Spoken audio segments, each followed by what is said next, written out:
Are you wondering what might happen to remote work after COVID? Well, my guest today, Sacha Connor from Virtual Work Insider, has some insights to the data of what's happening right now with different companies that have gone remote, what they're potentially going to do after the emergence of hybrid teams, and a whole lot more. I met Sacha last year at the Running Remote conference in Bali, Indonesia. She is awesome. She also played fast pitch softball as a kid and qualified for 3 different national championships and almost broke her face multiple times. So if you want to learn a little bit more about Sacha and what she thinks is going to happen after COVID with remote work, this is your episode. Stay tuned. Thanks everybody for tuning in to another episode of Remote Weekly Spotlight. Today I'm so excited to have my guest, a friend of mine. We met in Bali last year during the Running Remote conference. Liam, who I had on a previous episode, was the co-founder of the Running Remote conference. And we were at a speed networking event. And I remember you and I had some mutual friends, Greg from Remote Year. We had the same area code with our phones. And it was just so exciting to meet someone who's doing what you're doing. So Sacha Connor is the founder and CEO of Virtual Work Insider, a company that helps prepare leaders to lead virtually. She's been doing this for a long time, helping out people, and has been a pioneer really for remote work at the Clorox Company as well. Sacha, I'd love to start out with a question here about the biggest mistake that you see when leaders are trying to lead virtually. Hi, everybody. Well, Jordan, thanks for having me. Yes, so much has changed since we were in Bali together last year. We could have never imagined that this would be the circumstances under which we'd be talking today. So I think the biggest mistake that leaders make when leading virtually, I think it's actually shifting a little bit, because what I was doing with my consulting company before COVID-19 happened was I was working with companies that were working in mostly hybrid teams, so working across different office sites, maybe with a minority of people who are working fully from home, where obviously we moved into this COVID situation where we're all now fully remote. And the fully remote beast is different than the hybrid team beast. And so specifically what I'm seeing happening with leaders right now is they're moving into what I'm calling this rapid remote work situation, is that they're not taking the time to take a step back and think about what are the expectations they need to set for their organizations and their teams. Everybody is trying to figure this out on their own right now. And what you really need is to start to put some virtual leadership principles and some communication norms into place, or else everybody is going to come up with their own way of doing this. And that's a lot of extra wasted work and time. And I can specifically talk about how, back in 2010, when I went fully remote and I was that remote work pioneer for the Clorox Company, I had to figure it all out on my own, because this was unheard of at the time to do a kind of job like I had from my home office here in the Philadelphia area. And what I'm seeing right now is now that people are having to work fully remotely and they never have done it before. They're all trying to figure it out, and they haven't yet had these conversations about what are their new ways of working, what are these new norms they want to put into place. And so what is it that they can do? Yeah, so having some conversations around things like, what are our availability norms? So for example, pre-COVID, I would have conversations with teams that were spread across different time zones around, what are our core meeting hours, for example. So I was working with one client who had 4 different office sites, one in each of the US time zones. And they hadn't had that conversation around, when is it okay to schedule a meeting across time zones? So they were having really early meetings on the West Coast, really late meetings on the East Coast, and nobody had spoken up to say, hey, this is overlapping now with like my dinner time with my kids, or this is way too early for me in the morning. And so talking through, okay, here's that window of time where it's acceptable to have meetings. In this situation, it's a little different, because this is not normal remote work, right? So we're having this work-life integration like we've never had before.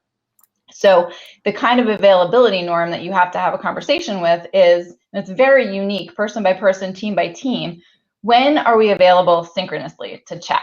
Because you might have kids at home that you need to set up for their homeschooling in the morning, for example. So maybe you want to set a norm that's, we're not going to meet before 9:30 in the morning in one time zone, so that people can get time to be set up.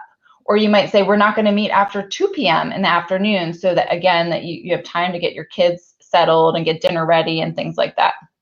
So figuring out what is that best norm for your particular and unique situation, I think will help in terms of these workers not thinking they have to be available for synchronous calls from 8 in the morning until 6 at night and burning themselves out.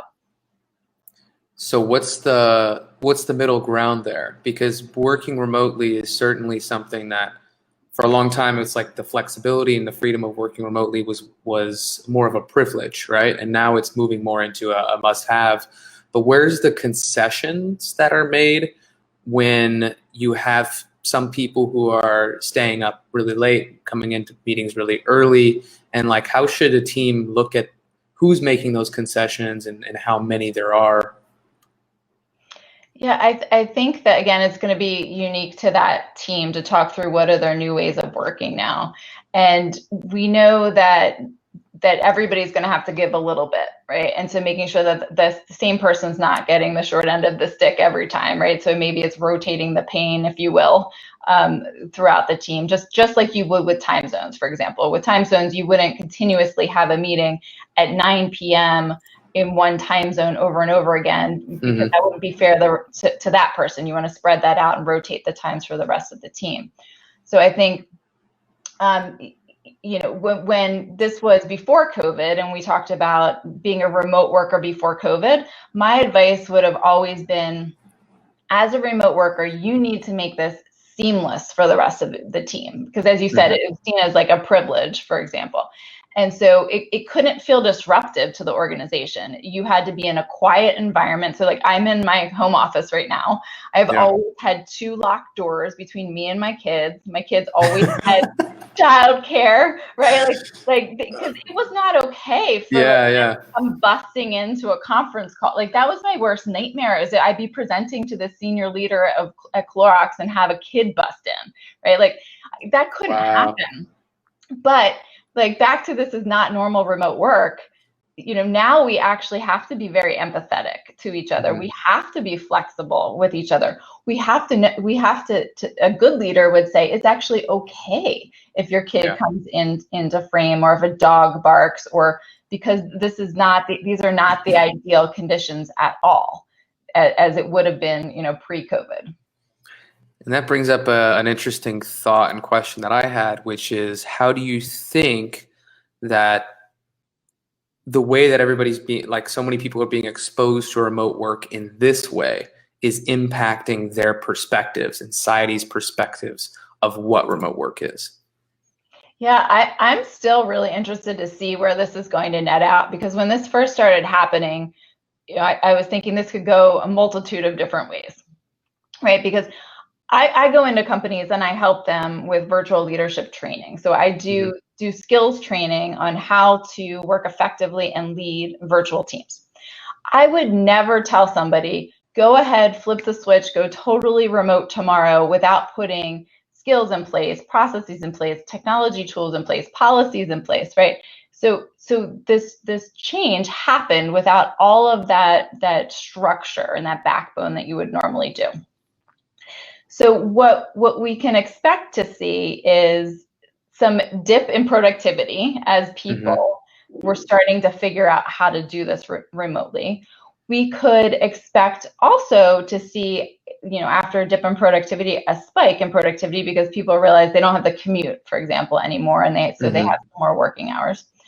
Then what we can see is maybe a dip again as people hit burnout, because and this is what I'm seeing with some of the surveys I'm doing with my clients, which is that they don't have any boundaries between their work and their life right now. So back to what we were talking about, putting these expectations in place. If that doesn't happen, people are going to get to burnout really fast, and then you're going to see a dip in productivity again.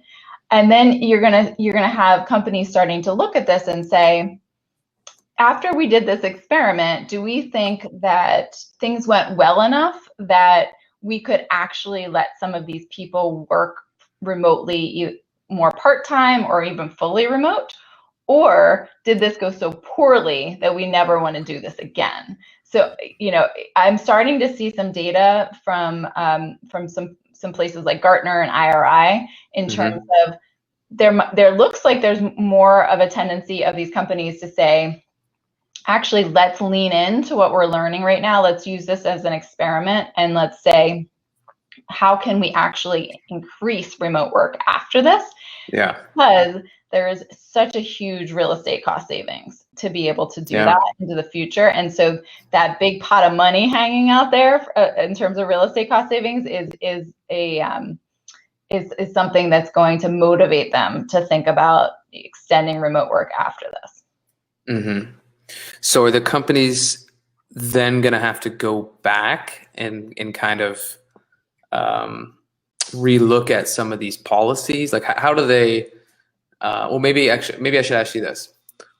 You seem to have some predictions about what's going to happen after this based on some data. So what else are you seeing? So what I think is going to happen is that as states and countries start to reopen, the economy starts to reopen, office spaces are starting as they start to reopen, there are going to be some very personal decisions that are going to have to happen in terms of, am I personally ready to go back into that office space? This can't be a fully state or city run decision, or even a company run decision. I think it's going to be a very personal, health related decision. And so there will be people who feel comfortable about going back into the office. There will be people, and I've heard this from a couple of people, who actually hate working remotely and can't wait to get back into the office. Yeah. Then there will be people who don't feel comfortable going back into the office because of their own health or their family's health. There will be people who don't want to go back into the office because they don't want to do the commute again, and they actually like working remotely. And so what's going to happen is we're going to get back into these weird hybrid teams. So pre-COVID, I was working with hybrid teams where we had, a headquarters somewhere, and then a couple people in small satellite offices, working with headquarters, and then a few, fully remote people. That's a hybrid team. But the new hybrid teams are going to be potentially with the minority of people co-located in an office site, because they can only be they can't be less than 6 feet away from each other, so the occupancy goes down. And then still working with remote people, either people who've been working remotely for a while or people who've been working remotely for a short period of time. And those hybrid teams are going to keep shifting, because what's going to happen is there might be another lockdown. If we get another spike in the fall, lockdown again, go back to fully remote. Open up again, maybe different people go back into the office. That creates a new hybrid team. And that's where things like distance bias really come into effect when you're in a hybrid team. Distance bias is the brain's natural tendency to put more importance on the people and the things that are closer to us than those that are further away. It's something that the Neuro Leadership Institute has proven. And when you get in these hybrid teams, the distance bias pops up, and that makes working and collaborating and leading a team even that much harder. So we have to be aware of those hybrid teams. And then I think also thinking about those companies who are going to look at that cost savings for the real estate cost savings we were talking about, and pushing people to fully remote, who might not want to work fully remote, who might not have had a good experience like this, or the people who are going to be really heavily, happy and engaged to do so. Yeah, I tend to wonder how many people who feel like they need to go back to an office like that as a result of just right now, like what we're going through. Because again, you said this isn't normal remote work settings. So they can't really have a taste of what it would look like if they could go to a coffee shop and work there, or they could go be visiting relatives and be working at an Airbnb, or whatever those different types of situations are. So it'll be interesting to see how this all plays out and within hybrid teams. And you have talked a little bit before with me about distance bias and some of these things that impact leaders. How do you see them being able to combat that when there's these hybrid teams? how do they go back into this and figure out how they can create even level communication? It gets back to the virtual leadership skills that I teach. So, as leaders, as managers within companies, a lot of us have had old school training in terms of how to manage and lead people in person. And so the training I do takes all of those skills and kind of puts that twist of distance onto those skills. And so these leaders, and when I say leader, I have a very broad definition of leader. So for those of you who are listening, a leader doesn't mean that you have a fancy title. Leader doesn't mean that you have a bunch of people reporting into you. Leader means somebody who's showing thought and people leadership within a team that they're working within.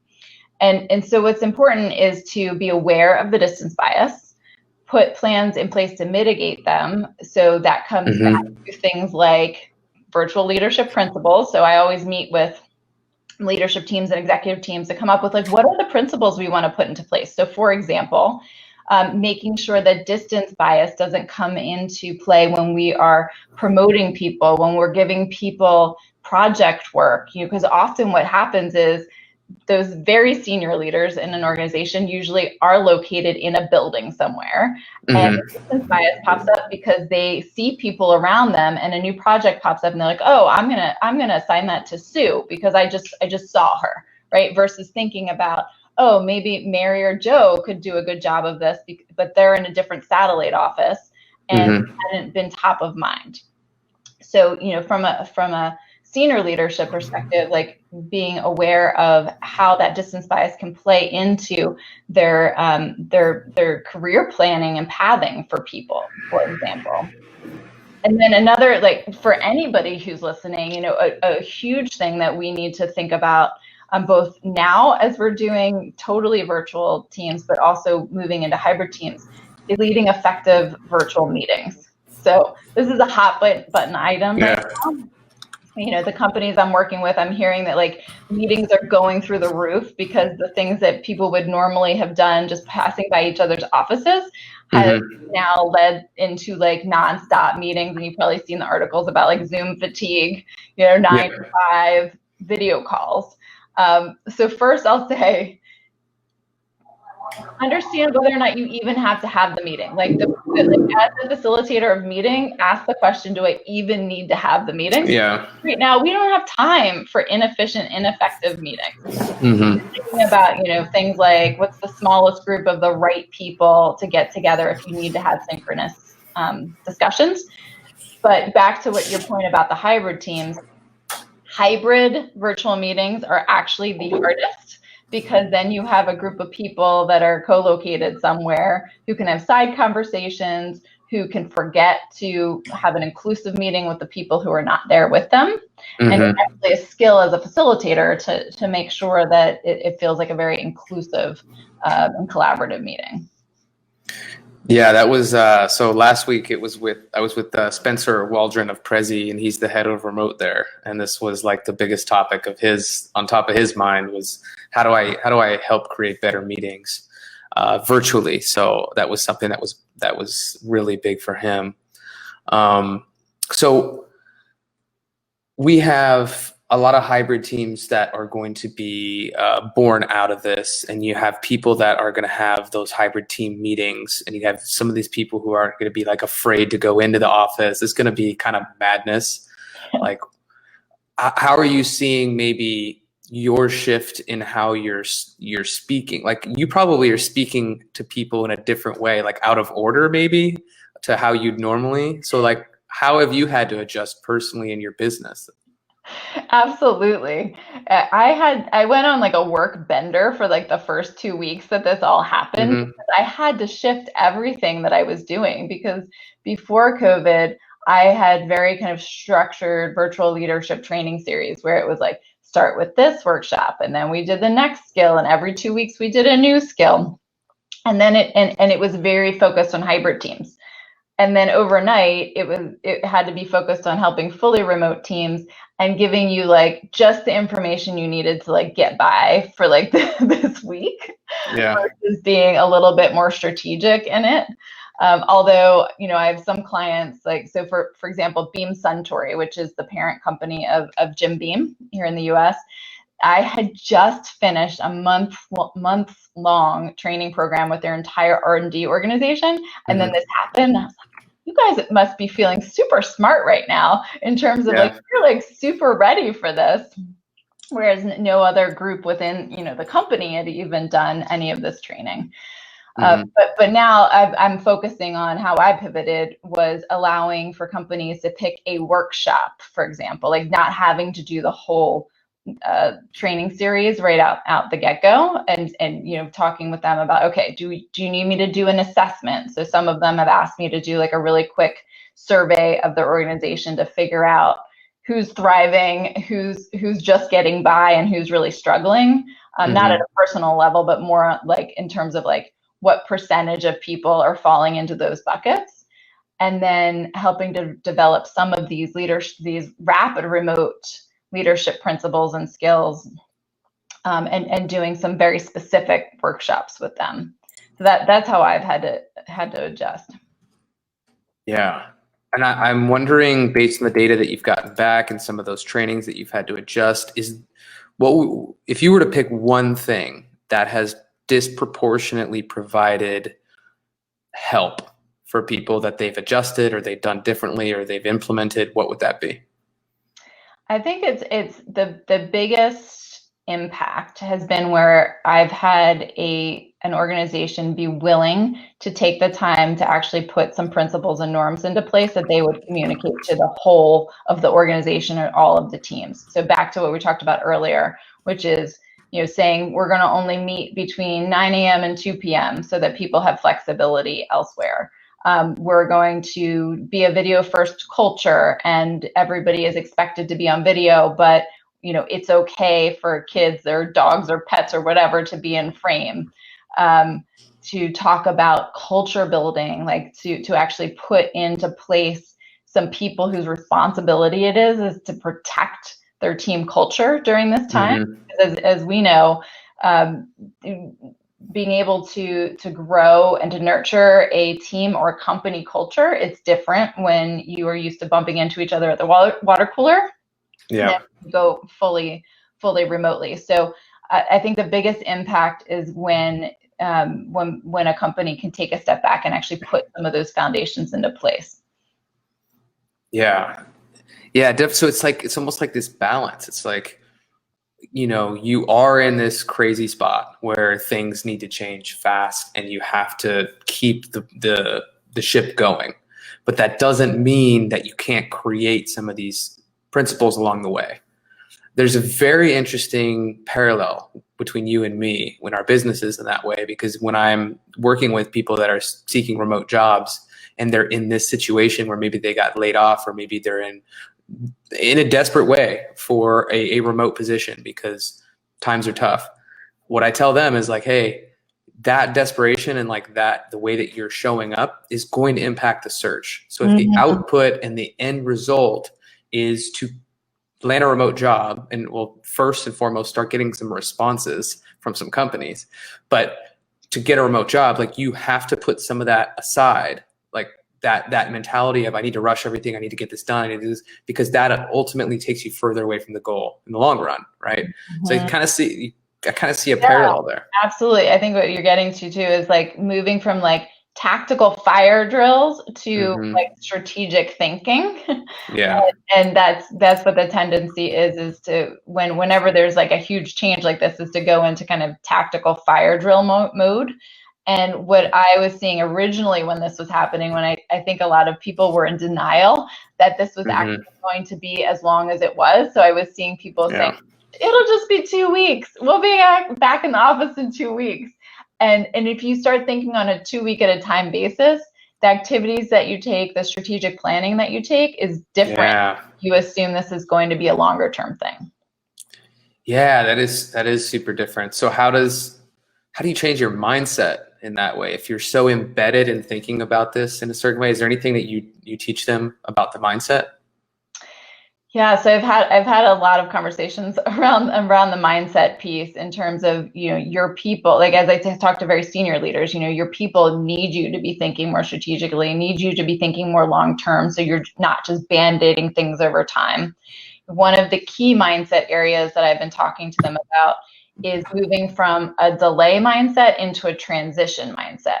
So the leaders who were thinking about this 2 weeks at a time, I was hearing in some of their language, there was a tendency to say, oh, we'll do that when we're back together in person, right? So let's just delay that until we're back together in person. And that becomes very dangerous because some of that work is actually mission critical. And I understand why they were doing that. It was usually the harder, more collaborative work that people are used to doing when they're in person, like maybe a big brainstorming session, for example, or maybe a big offsite to do, team building work. But it becomes very dangerous if you start pushing that stuff off. And so I was talking to them about moving into transition mindset, which is saying, okay, this is the work that needs to be done. How do we transition it into the virtual or online world? And you might need help with that because it might be something that you've never done before virtually. And so we need to have some creativity in how we now do this as a virtual team.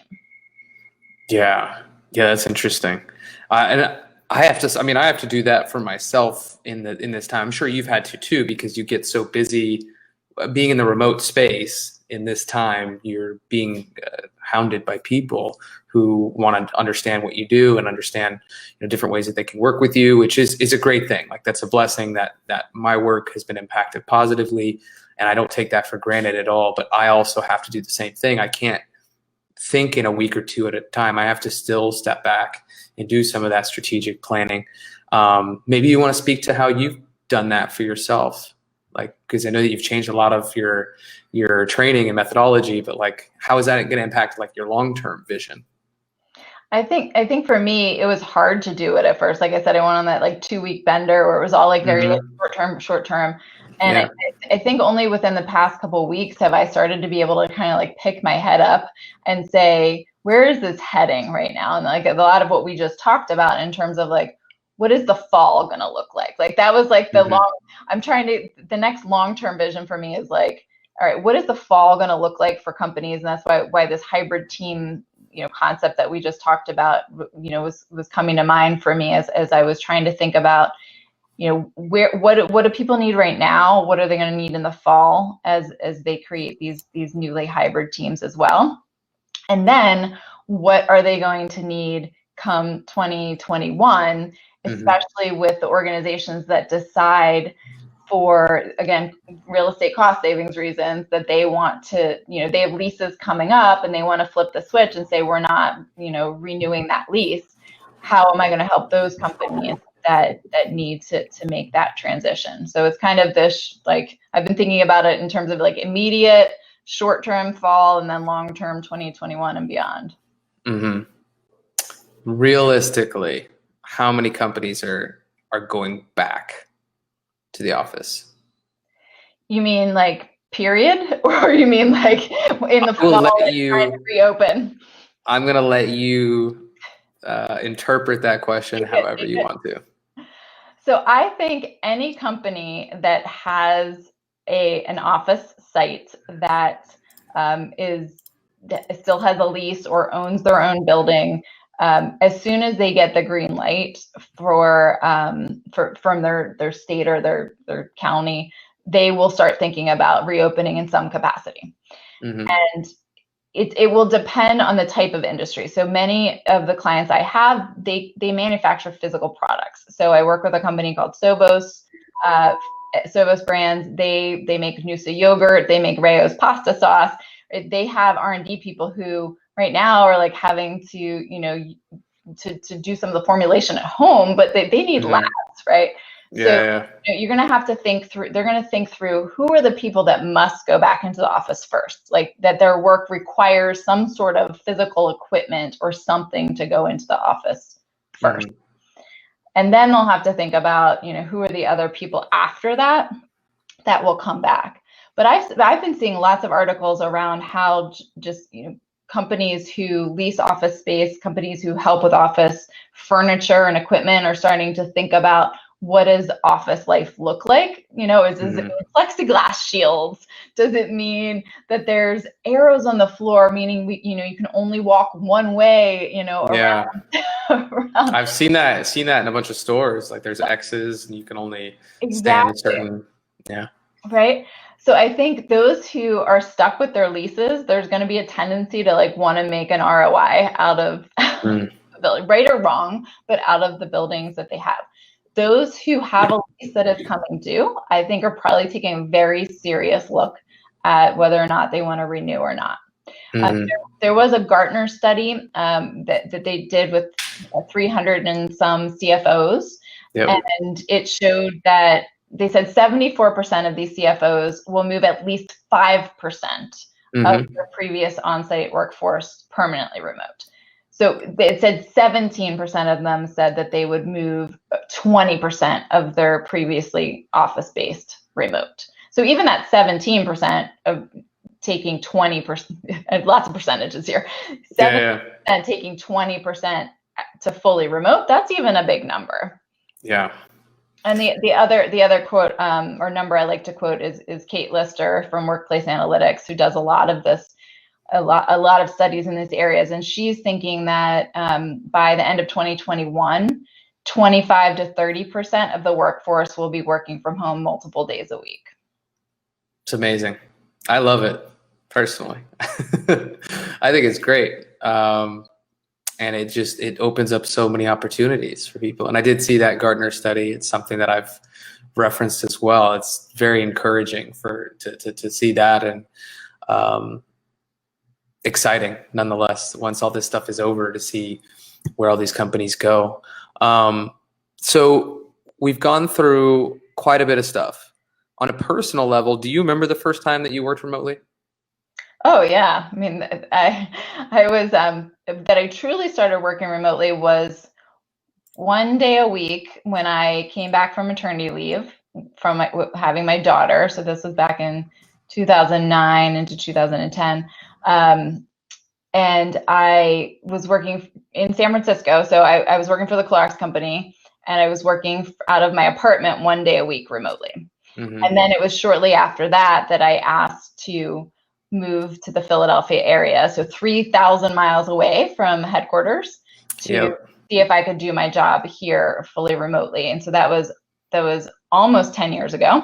And I remember asking if I could do that, tried to be this experiment to work remotely.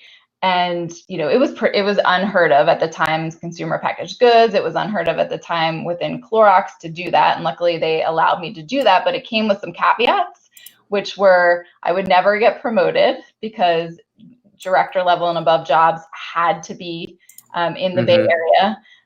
It came with a caveat that I could never work on certain businesses because those businesses were too important to not have you at the headquarters. And it also came with a caveat that I was going to move from a high potential employee to a low potential employee, which meant that my skills hadn't changed, but because potential was linked to promotability, it had an impact to my compensation. And so I said I agreed to do it, but in my head I was like, I'll show you. Like I will overcome those things. And I had no freaking clue how I was going to do it though, because this was before FaceTime. This was before Zoom. This was WebEx was just first happening. So I was having to relearn how to do everything fully remotely. Yeah. So what happened? So what happened was over time, slowly, I got them to change their opinion. So this is a $5 billion company that I was able to influence to the point where I was promoted to a director of marketing. I got to work on those businesses that they never said I could. I got them to unlink potential from location. And I got them to allow multiple other people to be able to work fully remotely. And I feel really proud of the fact that I helped to enable that company to actually make virtual work a competitive advantage for them, specifically right now during COVID. I mean, as you can imagine, Clorox, right? They make Clorox bleach, Clorox disinfecting wipes, things that are critical right now during this time. And they had to close the office pretty early because Bay Area, California had all the office shutdowns on the early side. And from what I'm hearing, things are going pretty well. One of the things I did at Clorox was start the first ever virtual workforce employee resource group. So the idea was having a group of volunteers who were good at not just fully remote work, but good at working across distance, help train other people on how to work across office sites, because Clorox has lots of different offices. Lots, yeah. Yeah, and so when and we started that group probably 7 years ago. So that, this is something that I didn't know I was building back then to be something to help during this crazy pandemic time, but it turned into something that they were able to lean into. And Orbit was the name of the group, and Orbit is sending weekly tips about how to work remotely. They're setting up training sessions for people who need it. And Clorox was way ahead on terms of using video conferencing and knowing how to use some of these tech tools. So those were just volunteers in that group that worked at Clorox? Yes. Okay. So it was kind of like almost like a ripple effect of you being able to do that, showing them. And this is interesting because I have some people who come to me and say, hey, I want to work remotely, but I don't want to make X, Y, and Z concession. Usually it's around the finances, like not making the kind of money that they want to make or not getting a promotion that they want to get, advancement opportunities, those types of things. You're like a walking, breathing, what's the right word? Example. I was trying to come up with like this really cool vocabulary word, and I had it on the tip of my tongue, but my brain is a little bit slow today. Also, can you say that 10 times fast was a virtual workforce employee resource group? I was thinking that in my head for some reason. Employee resource group. Yes. I was like, that is a long name, but Orbit.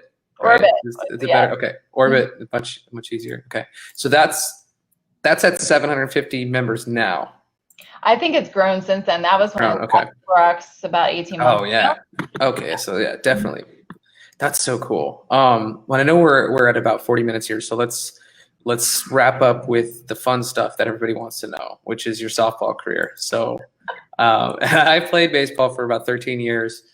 My dad was a baseball and softball coach. My sister played competitive softball for a long time. So you played fast pitch. You were at least good enough to go to 3 national championships. No big deal. Tell me what it was like to play as a teammate of Sacha Connor. So I played fast pitch softball all my life up until I didn't play in college. I ended up playing soccer in college, which was a big surprise for me because I was actually better at softball. But as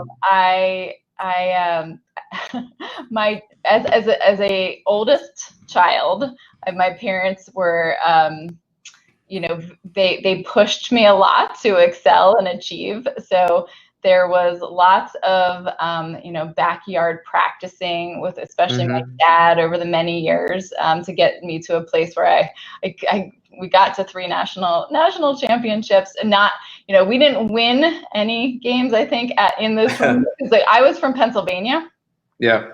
And, we only play like in the spring, right? It's not a year-round sport here. And so we would go to these national tournaments and we would up against the Californians. Holy crap, those girls are good. Like, they were throwing pitches like faster than I'd ever seen in my life. So, to be on my team, I was team captain often, and, I expected a lot from my teammates, but also just love the camaraderie of being on those teams and the cheering. I know the baseball teams don't do this, but the softball teams with the cheers. We had cheer. We definitely had cheers. Even on the baseball teams? Yeah. Bang, bang, choo-choo train. Come on, Jordan, do your thing. Rally, the pitcher's name is Sally. You do some chant. It's like chants and cheers and stuff for sure.